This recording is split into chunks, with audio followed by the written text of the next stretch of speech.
Oh man, I'm actually bleeding. Hold on. DB Xcalibur versus Guilty Longinus. Ready? 3, 2, 1, go.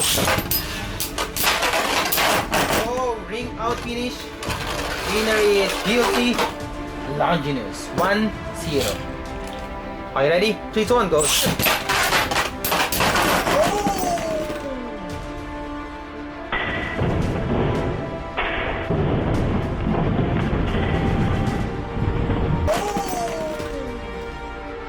Burst finish. Winner is Guilty Longinus. 2-0. Are you ready? 3, 2, 1, go.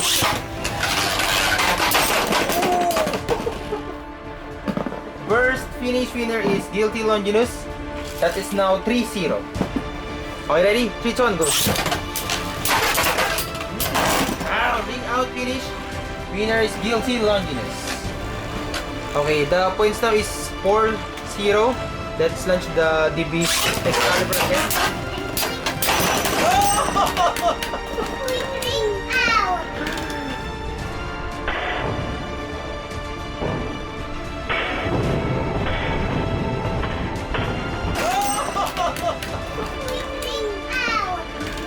Oh my god. There are some parts of the DB Xcalibur that is getting chipped away.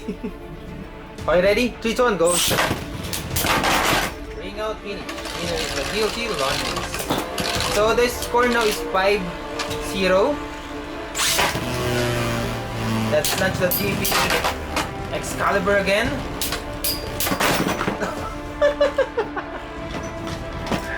Burst finish again. Are you ready? 3, 2, 1, go. Okay, ring out finish. Winner is the DB Xcalibur. 5-1. Are you ready? 3, 2, 1, go.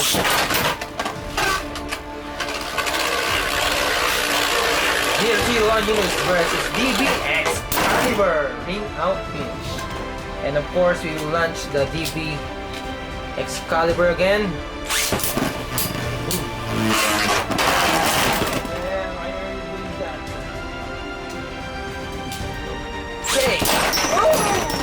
Oh man!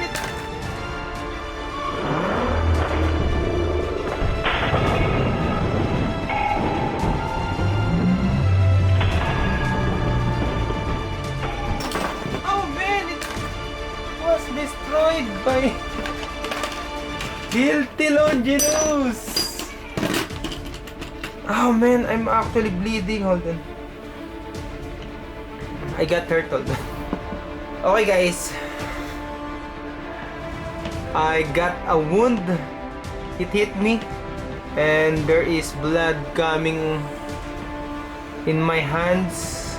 So first of all, it got broken because of the Guilty Longinus and I'm hurt, so I needed to stop the video now.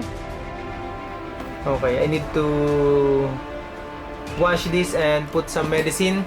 Okay guys, that's all for our video.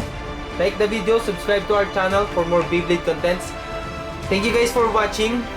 You are awesome. Bye-bye. Again, I just wanted to tell you guys, if you are playing with Beyblades, like especially Guilty Longinus, be very careful because you might get hurt. Oh man, now it's bleeding again. Can you see it guys? Okay, bye! Take care! Stay safe, bye!